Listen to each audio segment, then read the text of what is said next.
Roaring into the city of New Orleans, the United States Hot Rod Association has taken over the Superdome in New Orleans, Louisiana. And this is Monster Truck Challenge on ESPN, the Total Sports Network.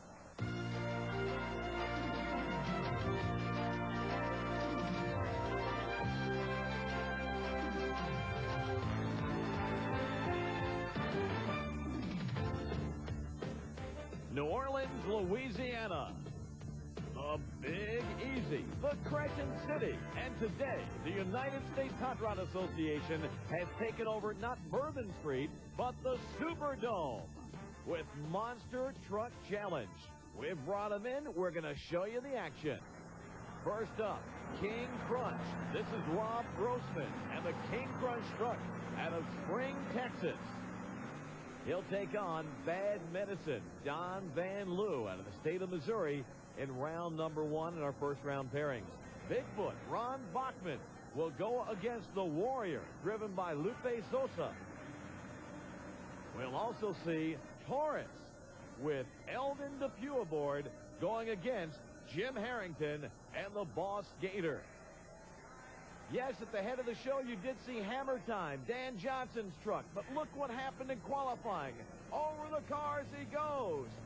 The rear end comes up on him, and things come out from under the truck. He's out of it. He lost the entire front end. He will not be in first-round action. But Bad Medicine will be there. The big Dodge, driven by Don Van Loo, going against Rob Grossman and King Crunch. Now here in the Superdome, it's a horseshoe track. They must go around, turn, and come back. Over the cars they go. They have a slight hill after the turn. Into this turn. Things looking good for King Crunch. He looks over to see what Don Van Loo's doing. Van Loo hits that first obstacle over the cars. And although it's not pretty, Don Van Loo wins race number one of round number one of Monster Truck Challenge. After this turn, that little bitty hill there sets him off to the side. He overcorrects in steering, goes across the finish line first, bounces around, and Don Van Loo will move on to round number two of Monster Truck Challenge. They were even after the turn. King Crunch a little out of shape, and he just could not catch up to Bad Medicine. Your win, Don Van Loo. He'll go on to round number two. And King Crunch, he's going to have to work on that turn. Goes Don Van Loo back to cool things down as he prepares for round number two. But we're in round number one action here at the Superdome in New Orleans. And here's Ron Bachman out of St. Louis, Missouri. He's piloting Bigfoot. He'll go up against Lupe Sosa and the Warrior. And this should be a war between these two trucks. Bigfoot and the Warrior. New Orleans, the Superdome. Waiting for the green light. A turning course. There they go. Side by side.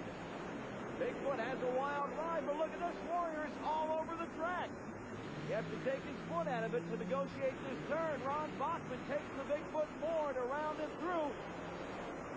And Bigfoot gets an easy win over the Warrior. Lupe Sosa all over this track, bouncing up and down. Your winner is Bigfoot. The turn was where it all happened. Ron Bachman knew what was going on, came out of it, corrected, went into that first little hill and over the set of cars, and he had no idea that the Warrior was having so much problems way back there on that turn. You can see the difference right here. Look at that. Bigfoot is over and around and through, and Warrior is just having to stop and overcorrect and overcorrect. He just can't get things right on that steer. That cost him a race. Here's Eldon Depew. Eldon taking over the driving duties in Taurus. Well, Eldon, how did things go out there today?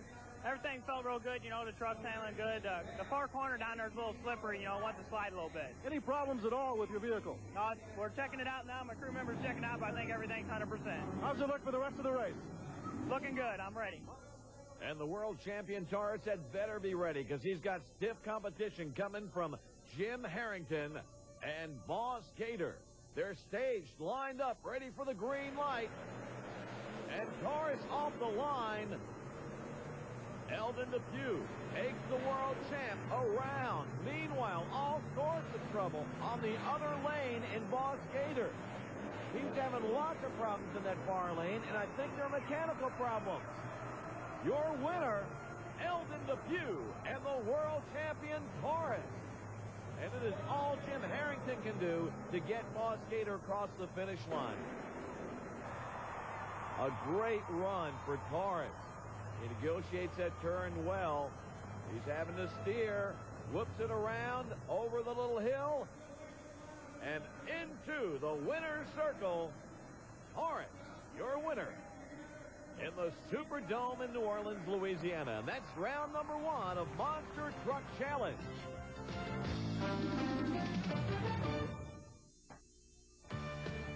A packed house here in the Superdome in New Orleans, and we're ready for round number 2 of Monster Truck Challenge. But before that, let's find out about engines from Rob Fuchs.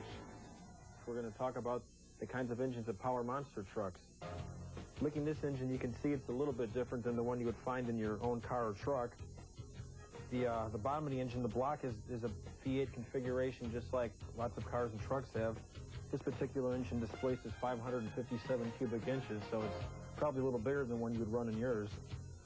Working your way up, we have aluminum cylinder heads on this engine, and you would have an intake manifold. Seeing this engine also has an intake manifold, but above that, it's where it starts getting really different. Instead of just the carburetor, this engine's got the supercharger on top of the intake and then the injector on top of the supercharger. We run these because in the last couple of years, we've switched to alcohol fuel. The biggest reason being alcohol makes a lot more power than gasoline does, and it burns cooler while it does it. So when we made this switch to the injectors, I'll explain how the fuel and air get mixed and end up in the engine. When the throttle is hit inside the truck, these 3 butterflies open up, which allows the air to get sucked into the supercharger. You can't see them, but inside there's 8 nozzles that actually inject the fuel in with the air. And once they get injected in with the air, they mix inside the supercharger, which is basically a big air pump. So when they all come out mixed at the bottom, they're under pressure. They get forced into the cylinders, and it produces a lot more power than it would if it was just naturally aspirated. Once the fuel and air are burned in this engine, they're pushed out into the exhaust just like they would be on your car or truck engine. The main difference being the size of the exhaust on this. This particular engine has 8 individual pipes, roughly 2 1/4 inches in diameter. The pipes need to be this big because of the amount of burnt gases created by the engine. Because of the size of this engine and the fact that it is supercharged and runs on alcohol, it uses a tremendous amount of fuel. Whereas a gasoline engine would burn roughly 14 parts of air and 1 part gas, an alcohol engine burns 7 parts air and 1 part fuel. Because of this, it burns fuel at, like I said, a tremendous rate. In a normal run, we would burn anywhere from 5 to 8 gallons. In fact, even idling at the line where we're trying to get staged, the engine consumes roughly a half a gallon a minute just idling.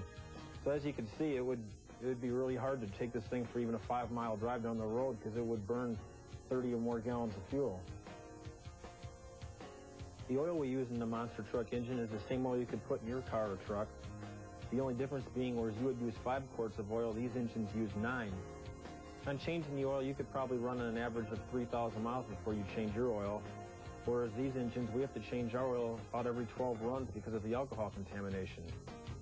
If you have any other comments or questions about monster truck engines, you can write me, care of the United States Hot Rod Association, 477 East Butterfield Road, Suite 400, Lombard, Illinois, 60148.